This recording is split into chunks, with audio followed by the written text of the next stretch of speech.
आप सभी को नवरात्रि की बहुत बहुत बधाइयाँ। ये नवरात्रि आप सभी के लिए मंगलमय हो। राधे राधे एवरीवन, जय माता दी। फ्रेंड्स, आज की वीडियो में हम देखेंगे कि नवरात्रि में जो हम माता रानी को श्रृंगार चढ़ाते हैं, उस श्रृंगार सामग्री का हमें क्या करना होता है। श्रृंगार सामग्री हमें किसे देनी है, स्वयं उसका यूज कर सकते हैं या नहीं कर सकते हैं, या हम इसे दान करेंगे तो किसे और किस तरह से हमें इसे दान करना है। तो देखिए, नवरात्रि में माता रानी को श्रृंगार की सामग्री चढ़ाई जाती है। कुछ लोग नवरात्रि में 9 श्रृंगार चढ़ाते हैं माता रानी को, कुछ लोग 16 श्रृंगार चढ़ाते हैं और कुछ लोग 5-7 जितनी भी व्यवस्था हो पाती है उतना श्रृंगार माता रानी को चढ़ाते हैं। नवरात्रि में श्रृंगार चढ़ाना बहुत जरूरी और बहुत ही शुभ होता है। तो देखिए, श्रृंगार तो सभी लोग चढ़ाते हैं माता रानी को, लेकिन सबका एक क्वेश्चन होता है कि हम बाद में इस श्रृंगार का क्या करें। ये श्रृंगार का जो सामान है उसको हम स्वयं यूज कर सकते हैं या हम किसी को दे सकते हैं। तो देखिए, जो भी आपने श्रृंगार की सामग्री माता रानी को चढ़ाई है, सबसे पहले तो आप पहले नवरात्रि पर जब व्रत करते हैं तब श्रृंगार की सामग्री माता रानी को चढ़ा देते हैं। अगर पहले नवरात्रि पर नहीं चढ़ा पाए हैं तो आप किसी भी दिन श्रृंगार की सामग्री लाकर माता रानी को चढ़ा सकते हैं। यानी कन्या पूजन तक आप कभी भी श्रृंगार माता रानी को चढ़ा सकते हैं। चौकी पर ही हम श्रृंगार रख देते हैं। आप देखिए, ये जो श्रृंगार का सामान है ये हमें किसी सुहागन महिला को दान करना होता है। कोई भी सुहागन महिला हो, आप उसको ये दे सकते हैं। तो आप अपनी देवरानी जेठानी को ये श्रृंगार सामग्री दे सकते हैं, ननद को दे सकते हैं, या आस पड़ोस में कोई महिला है आप उसको भी ये श्रृंगार की सामग्री दे सकते हैं। बस हमें ये देखना है कि सुहागिन महिला को ही हमें ये सारी श्रृंगार की सामग्री देनी है। और जब भी आप श्रृंगार की सामग्री दान दें तो उसके साथ थोड़ी बहुत दक्षिणा आप जरूर दे दें। दक्षिणा चाहे आप 2 रुपए ही दें, लेकिन दक्षिणा आप जरूर दे दें। दक्षिणा कम या ज़्यादा महत्व नहीं रखती है, बस ये है कि श्रृंगार की सामग्री के साथ हमें कुछ दक्षिणा देनी है। अगर आपके आसपास कोई ऐसी महिला नहीं है जिसे आप श्रृंगार की सामग्री दे सकें, तो फिर आप ये सारा सामान मंदिर में चढ़ा के आ सकते हैं। माता रानी के मंदिर में जाके आप ये सारी सामग्री वहां पर चढ़ा आए। पुजारी वहां पर जो भी महिलाएं पूजा करने के लिए आती हैं ना, उनको सभी को ये सामग्री बांट देते हैं। तो इस तरह से पूरी सामग्री का दान हो जाएगा।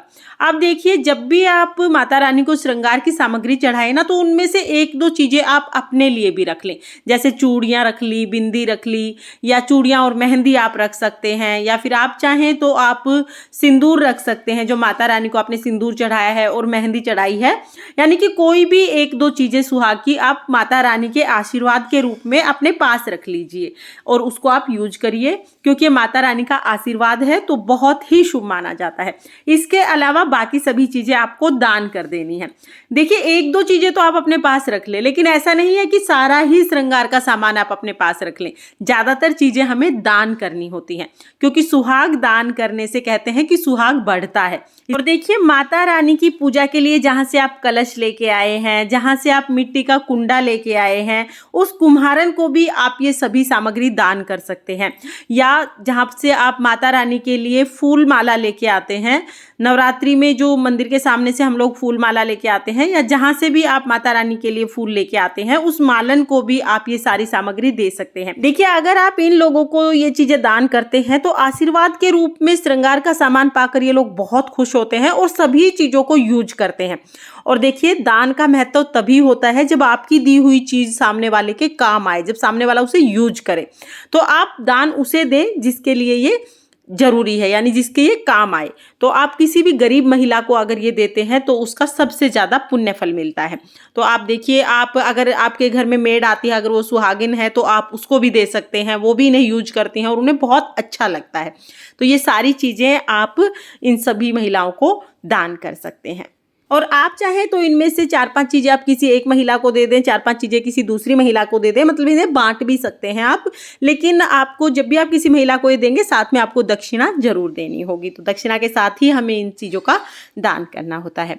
फ्रेंड्स, इस तरह से हम नवरात्रि की जब चौकी उठाते हैं उसके बाद ये सभी चीजें दान कर देते हैं। माता रानी को नवरात्रि में चढ़ाए गए श्रृंगार की सामग्री का हमें क्या करना है, ये डाउट आपका क्लियर हो गया होगा। बार बार ये कमेंट आ रहा था कि हमें श्रृंगार किसे देना है या श्रृंगार अपने पास रखना है या नहीं रखना है, इसीलिए मैंने ये वीडियो बना दी है।